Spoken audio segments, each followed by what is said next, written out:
ప్రభువైన యేసుక్రీస్తు నామమున మీ అందరికీ కూడా నా హృదయపూర్వకమైనటువంటి ఇన్ని వందనాలు తెలియజేస్తున్నాను. ఈ యొక్క పరిశుద్ధ పునరుద్ధరణ ఆరాధన దినమందు దేవుడి దినము ఒక సంఘము గురించి మనతో మాట్లాడబోతూ ఉన్నాడు. దేవునికి మహిమ కలుగునుగా. చూడండి, బెరయా సంఘం. ఎందుకు బెరయా సంఘం గురించి మనం తెలుసుకోవాలి? దినము దియ సంఘమా అంటే, బెరయా సంఘము ఎందుకు దీవించబడింది, బెరయా సంఘము ఎందుకు ఆశీర్వదించబడింది, బెరయా సంఘము ఎందుకు ఒక విశ్వాస సంఘముగా మార్చబడింది, దేవునికి మహిమ కలుగునుగాక అన్న విషయాలను మనం చూసినట్లయితే, చూడండి, అపోస్తల కార్యాలలో మనం చూసినప్పుడు, అపోస్తల కార్యాలు 17వ అధ్యాయము 10వ వచనము 11వ వచనం మనం చూసినప్పుడు అక్కడ రాయబడి ఉందండి. వెంటనే సహోదరులు రాత్రి వేళ పౌలును శిలను బెరయాకు పంపించిరి. వారు వచ్చి యూదుల సమాజ మందిరములో ప్రవేశించిరి. మీరు తెస్సలోనికలో ఉన్న వారి కంటే గనులై ఉండిరి గనుక, వీరు తెస్సలోనికలో ఉన్న వారి కంటే గనులై ఉండిరి గనుక ఆసక్తితో వాక్యమును అంగీకరించి పౌలును శిలయును చెప్పిన సంగతులు అలాగునున్నవో లేవో అని ప్రతిదినము లేఖనములు పరిశోధించుచూ వచ్చిరి. దేవునికి మహిమ కలుగునుగాక. చూడండి, బెరయా సంఘం గురించి ఇక్కడ రాయబడి ఉంది.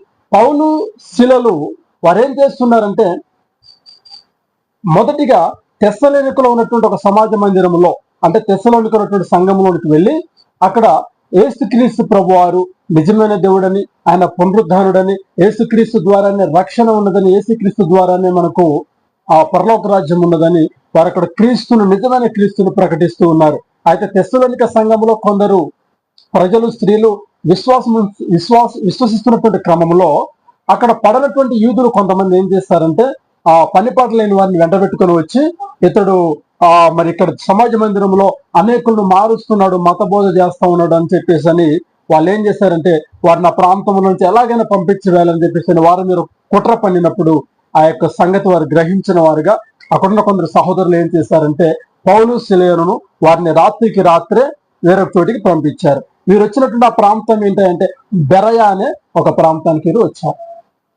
దేవునికి మహిమ కలుగునుగాక. పౌలు శిల ఎక్కడికి వచ్చారంట? బెరయా అనే ప్రాంతానికి వచ్చారు. ఆ బెరయా అనే ప్రాంతంలో ఉన్నటువంటి సంఘంలో, ఆ బెరయా అనే సమాజ మందిరంలో వీరు ఏం చేస్తున్నారు?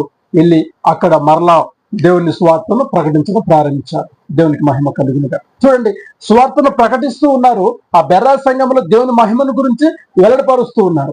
అయితే ఇక్కడ మనం తెలుసుకోవాల్సింది ఏమిటంటే, పౌలు శిలలు బోధిస్తూ ఉన్నారు, పౌలు శిలలు బోధిస్తున్నారు. అయితే ఈ బెరయా సంఘపు ప్రజలు జ్ఞానవంతులు. దేవునికి మహిమ కలుగునుగాక.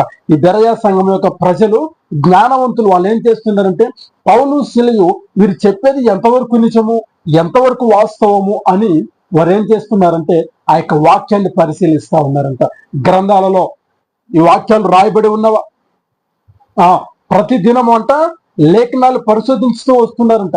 అంటే పౌలు శిలలు బోధించేది ఎంతవరకు నిజం, వీళ్ళు నిజం చెప్తున్నారా, అబద్ధం చెప్తున్నారా, అసలు ఈ మాటలు గ్రంథాలలో, లేఖనాలలో రాయబడి ఉన్నవా లేదా అని చెప్పి వీళ్ళు ఏం చేస్తున్నారంట, లేఖనాలను పరిశీలిస్తా ఉన్నారు. దేవునికి మహిమ కలుగును. చూడండి, వీళ్ళు పరిశీలించిన తర్వాత వీళ్ళు ఏం చేస్తున్నారు? వాక్యాన్ని అంగీకరిస్తున్నారు. పౌలు శిలలు చెప్తుంది నిజముగా దేవుని మాటలే, వీరు నిజంగా దేవుని మాటలనే వీరు చెప్తూ ఉన్నారు అని చెప్పేసి వాళ్ళు ఏం చేస్తున్నారంట, ఆ మాటలను అంగీకరిస్తూ వస్తూ ఉన్నారు. చూడండి, పౌలు శిలలు తెస్సలోనికలో ఉన్నటువంటి సంఘానికి వారి మాటలు చెప్తా ఉంటే అక్కడున్న ప్రజలు కొందరు విశ్వసించారు, కానీ మరి కొందరు ఏం చేశారంటే విశ్వాసం ఉంచలేదు. వీళ్ళు చెప్పే మాటలు నిజమైనవి కావు, వీళ్ళు అబద్ధాలు చెప్తున్నారని చెప్పేసి వారిని ఏం చేశారంటే ఆ ప్రాంతంలో లేకుండా, వాళ్ళని ఆ ప్రాంతంలో లేకుండా తరిమి కొట్టాలని చూశారు, వారిని హతమార్చాలని చూశారు. అంటే తెస్సలోనిక ప్రజలకు పౌలు శిలలు చెప్పే మాటలు ఎలా అర్థం చేసుకోవాలో, మరి వీటిని ఎలా మనము ధ్యానించాలో, వీళ్ళు చెప్పే నిజమా కావా అని తెలుసుకున్నటువంటి పరిస్థితులలో వారు లేరు. తెస్సలోనిక సంఘము వారిని వద్దనుకుంది. ఆ సమాజ మందిరంలో ప్రజలు, అక్కడ ఉన్నటువంటి యూదులు వీళ్ళు చెప్పే మాటలు వద్దనుకున్నారు. కానీ బెరయా సంఘము పౌలు శిలలను ఆహ్వానించింది, సమాజ మందిరంలోనికి ఆహ్వానించింది. దేవుడి మాటలు వింటుంది, మీరు చెప్తున్న మాటలు నిజమా కావాలని పరిశీలించి, లేఖనముల ద్వారా పరిశీలించి వీళ్ళు ఏం చేశారంటే ఆ మాటలు తెలుసుకున్నారు. అందుకే బెరయా సంఘము ఒక విశ్వాస సంఘముగా, బెరయా సంఘము ఒక జ్ఞానము గల సంఘముగా మార్చబడింది.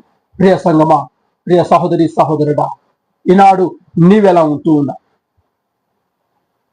మందిరంలో చెప్తున్నటువంటి మాటలను వింటూ ఉన్నాం. ఒక సేవకుడు బోధిస్తున్నటువంటి వాక్యాన్ని నువ్వు వింటూ ఉన్నావు. అయితే ఆ వాక్యాన్ని మరల నువ్వు తిరిగి ధ్యానిస్తున్నావా? ఆ వాక్యాన్ని నువ్వు లేఖనముల ఆధారంగా తెలుసుకుంటున్నావా? మరి నా సేవకుడు, నా బోధకుడు చెప్తున్న మాటలు ఇవి నిజమైనవేనా, అబద్ధమైనవేనా అని నువ్వు తెలుసుకోగలుగుతున్నావా? ఒకసారి ఆలోచన చేయండి. నిజమైన సేవకులు ఎప్పుడు కూడా తప్పుడు బోధను చేయరండి. నిజమైన సేవకులు ఎప్పుడు కూడా తప్పుడు బోధను ప్రకటించరు. బైబిల్ లేఖనాలు ఏదైతే చెప్తూ ఉన్నాయో అదే మాటలు మరి మందిరాలలో చెప్పడం జరుగుతూ ఉంటుంది. అయితే ఒకసారి ఆలోచన చేయండి, ఎంతవరకు జ్ఞానం కలిగి సంఘం వింటా ఉంది? ఎంతవరకు జ్ఞానం కలిగి సంఘము దేవునికి మాటలు ఆస్వాదిస్తూ ఉంది? ఆ యొక్క మాటలను లేఖనాలలో మరలా వారు పరిశీలన చేస్తా ఉన్నారు. ఈ రోజుల్లో సంఘము చాలా మంది సంఘానికి వెళ్తున్నారు, వాక్యం వింటున్నారు, వాక్యం అయిన తర్వాత మరల ఇంటికి వస్తే మరలా నెక్స్ట్ ఆదివారానికి తప్ప ఆ వాక్యం ఏమిటో కూడా గుర్తు లేనటువంటి పరిస్థితులు. అంటే సంఘం అలాగుంటూ ఉన్నారు. అంటే అందరిని ఉద్దేశించి అనట్లేదు, కానీ ఎవరైతే అలాగుంటున్నారో వారి గురించి నేను చెప్తున్నాను. దయచేసి ఆలోచించండి, లేఖనాలను పరిశీలించండి, లేఖనాలను పరిశీలించి ఆధారంగా తెలుసుకోనండి. ఈనాడు నా సేవకుడు ఇదిగో ఈ మాటలు చెప్పాడు, ఇవి లేఖనాల్లో ఉన్నాయి, నేను చూశాను, నా కన్నులారే లేఖనాలు నేను చూశాను, బైబిల్లో రాయబడి ఉన్నాయని మీరు విశ్వసించి తెలుసుకోవాలి. ఆ వాక్యాన్ని మీరు మనస్ఫూర్తిగా అంగీకరించాలి. దేవునికి మహిమ కలిగింది కాక. అటువంటి జ్ఞానము ఈనాటి సంఘం అవసరము. బెరియా సంఘానికి ఉన్నటువంటి జ్ఞానము, బెరియా సంఘానికి ఉన్నటువంటి విశ్వాసము ఈనాటి సంఘాలకు చాలా ప్రాముఖ్యం. మనం ఈ రోజు ఎందుకు బెరియా సంఘం గురించి మాట్లాడుకుంటున్నామంటే ఆనాడు ఆ సంఘం చేసినటువంటి విధానం అలాంటి. సేవకులు చెప్పగానే గుడ్డిగా వారు నమ్మలేదండి. సేవకులు చెప్పగానే గుడ్డిగా వారి మాటలు నమ్మలేదు, కానీ లేఖనాలను పరిశీలించి తెలుసుకున్నా. ఈనాడు నువ్వు తెలుసుకుంటున్నావా? ఈనాడు దేవుని లేఖనాలను చదువుతున్నావా? ఈనాడు దేవుని వాక్యాన్ని నువ్వు చదువుతున్నావా? దేవుని వాక్యాన్ని ఆధారంగా చేసుకొని నీ జీవితాన్ని నడిపిస్తున్నావా? దేవుని యొక్క వాక్యాన్ని ఆధారం చేసుకొని నీ విశ్వాసాన్ని బలపరుచుకుంటున్నావా? ఒకసారి ఆలోచించండి. బెరియా సంఘం ఎందుకు అంత ప్రాముఖ్యం? ఈరోజు మన సంఘాలు ఎందుకు అంత ప్రాముఖ్యంగా లేకపోతూ ఉన్నాయి అంటే సంఘంలో విశ్వాసి కొదువుగా ఉంటున్నాడు. సంఘంలో ఉన్నటువంటి విశ్వాసులకి విశ్వాసము కొదువుగా ఉంటుంది. నువ్వు విశ్వాసంతో దేవుని లేఖనాలను పరిశీలించగలిగితే, నువ్వు విశ్వాసంతో దేవుని యొక్క లేఖనాలను పరిశోధించగలిగితే, హల్లెలూయా, ఖచ్చితంగా దేవుడు నీతో మాట్లాడతాడు. నీ బోధకుడు ఏదైతే చెప్పాడో, నీ సేవకుడు ఏదైతే చెప్పాడో ఆ మాటలు నిజమని నీకు తెలుస్తాయని. చాలా మందికి అన్న బైబిల్ నాకు తెలియదు, బైబిల్ నాకు రాదు అని. కానీ సేవకుడు చెప్పే మాటలు నువ్వు వినగలిగితే, ప్రార్థన పూర్వకంగా ఆ మాటలు నువ్వు మరలా నెమరు వేసుకోగలిగితే దేవుడు నీతో మాట్లాడతాడు. అంతటి జ్ఞానమును దేవుడు అనుగ్రహిస్తాడు. సంఘానికి ఆ జ్ఞానం అవసరం అండి. లేఖనాలను పరిశీలించాలి, లేఖనాలను చదవాలి, లేఖనమున్నటువంటి వాక్యాన్ని ఆధారంగా చేసుకొని మన జీవితాలను మనం సరి చేసుకోవాలి.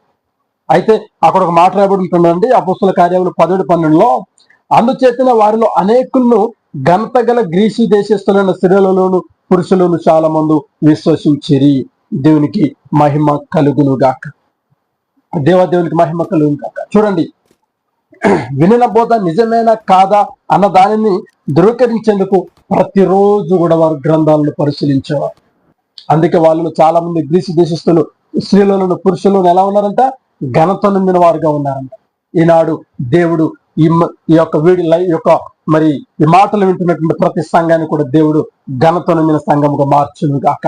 ఈ మాటలు ఎంతమంది బిడ్డలైతే ఉంటారో ఆ సంఘము ఘనత నిందిన సంఘముగా మార్చబడును గాక, దీవించబడుదును గాక. యేసునామమున. ప్రియ సంఘం, ఒకసారి ఆలోచన చేయండి. లేఖనాన్ని పరిశోధించి తెలుసుకున్నటువంటి జ్ఞానము మనకు చాలా అవసరం. ఎందుకంటే ఈ రోజుల్లో గుడ్డిగా దేవుని మనము నమ్మటానికి, కానీ దేవుని యందు విశ్వాసాన్ని బ్లైండ్ ఫెయిత్ నుంచి తప్పలేదు. ఎందుకంటే దేవుడు నిజంగా మన కొరకు ఆయన ప్రాణాన్ని పెట్టాడు, ఆయన నిజంగా పునరుద్ధానుడు తిరిగి లేచాడు. ఈ మాటలు సత్యము, ఈ మాటలు చాలా సత్యం. అయితే కొన్ని తప్పుడు బోధలు కూడా ఉన్నాయండి, కొన్ని తప్పుడు బోధలు కూడా ఉన్నాయి. అయితే ఆ తప్పుడు బోధలను ఖండించే సంఘముగా మరి ఉండాలి. ఆ తప్పుడు బోధలను వ్యతిరేకించే సంఘముగా ఉండాలి. ఎందుకంటే ఎవరైనా తప్పుడు బోధ చేస్తా ఉంటే ఇది సరైనది కాదు, ఇగో లేఖనాలలో ఇది రాయబడి ఉంది, కానీ మీరు బోధిస్తున్నది వేరేలా ఉంది అని చెప్పగలిగే సంఘముగా, జ్ఞానము గల సంఘముగా ఉండాలి, ఘనత నిందిన సంఘముగా ఉండాలి. ఆనాడు బెరియా సంఘం ఆ రాగున ఉంది కాబట్టి ఈనాడు ఆ సంఘం గురించి మాట్లాడుకుంటూ ఉన్నాం. ఆ బెరియా సంఘము విశ్వాస సంఘంగా మార్చబడింది, బెరియా సంఘము ఘనత నిందిన సంఘముగా మార్చబడింది. దేవునికి మహిమ కలుగును గాక. ఈనాడు మీరును కూడా అలాగున ఉంటారని, ఒక బెరియా సంఘంలాగా మీరు మార్చబడతారని, లేఖనాలను పరిశీలించి తెలుసుకుంటారని, గ్రంథాలను పరిశీలించి మీరు నిజమని తెలుసుకుంటున్నారని సేవకులు చెప్పే ప్రతి మాటను కూడా లేఖనాల ద్వారా ధృవీకరించి పరిశీలించి తెలుసుకుంటారని నేను ఆశపడుతూ ఉన్నాను. ఈ మాటలు దేవుడు మీ వినికిడిలో స్థిరపరచును గాక. ఆమేన్. చిన్న ప్రార్థన చేసుకున్నాం. సర్వోన్నతుడా, సత్యవంతుడా, నీకు స్తోత్రాలు. నా కాపరి, నా యజమానుడా, నీకు వందనాలు తండ్రి. ఇద్దరు ప్రభు లేఖనాల ద్వారా మాట్లాడిన దేవుడు, గరయా సంఘము గురించి నా తండ్రి నాయన తేట తెల్లముగా మాట్లాడిన దేవుడు ప్రభు, నీకు వందనాలు. అవును నాయన, ఆనాడు సంఘము ఆయా పౌలు శిలువలో బోధిస్తున్నటువంటి లేఖనాలను నాయన వినిన తర్వాత ఇవి నిజమో కాదు అని తండ్రి లేఖనాలను పరిశీలించి తెలుసుకున్నారు ప్రభు. అందుకే విశ్వాస సంఘముగా మార్చబడింది, ఘనత నొందినటువంటి సంఘముగా నాయన బెర్య సంఘము మార్చబడింది. ఈనాడు ఈ యొక్క మాటలు వింటున్న ప్రతి బిడ్డను కూడా, ప్రతి సంఘాన్ని కూడా నా తండ్రి బెర్య సంఘము వలె మీరు మార్చుదురుగాక. ఆమేన్. అలాగే తండ్రి ప్రతి బిడ్డను దీవించి ప్రతి సంఘాన్ని ఆశీర్వదించమని మీ కృపగల హస్తాలకు ప్రతి ఒక్కరిని అప్పగిస్తూ యేసునామమున ప్రార్థన చేస్తున్నాను తండ్రి. ఆమేన్, ఆమేన్, ఆమేన్. దేవునికి మహిమ కలుగును గాక. God bless you all. నందు ప్రియులకు నా యొక్క హృదయపూర్వకమైనటువంటి నిండు వందనాలు. ఈ వీడియో చూస్తున్న ప్రతి ఒక్కరూ కూడా ఈ యొక్క ఛానల్ను లైక్ చేయండి, అలాగే ప్రతి ఒక్కరికి షేర్ చేయండి. తర్వాత ఈ ఛానల్ తప్పకుండా సబ్స్క్రైబ్ చేసుకోండి. దేవుడు మీకు తోడై ఉండును గాక. God bless you all.